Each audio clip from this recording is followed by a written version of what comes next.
October is Breast Cancer Awareness Month, focused on spreading knowledge of the disease as well as highlighting the stories of those who have survived it. One of those survivors is a St. James resident who says that she attributes her survival to early detection. Sophia Jernander has more.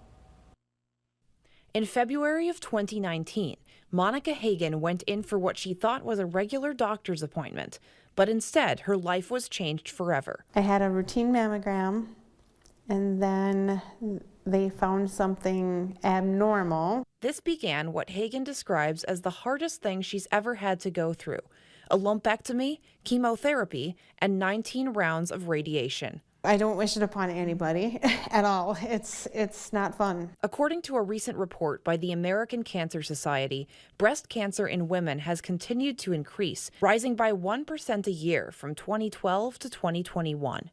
Hagen says that once her process of healing started, it was straightforward. She was declared cancer-free within a few months. So I felt pretty confident that I was taken care of. I had an awesome surgeon and I have an awesome oncologist. But she maintains that it was not an easy process to undergo.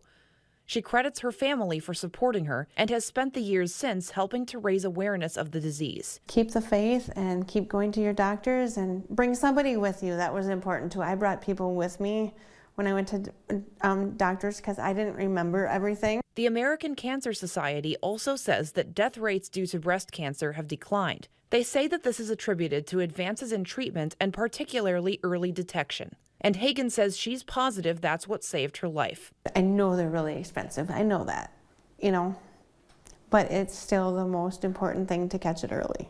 In St. James, Sophia Jernander, KEYC News Now. You can call the 24/7 Cancer Helpline at 1-800-337-2345.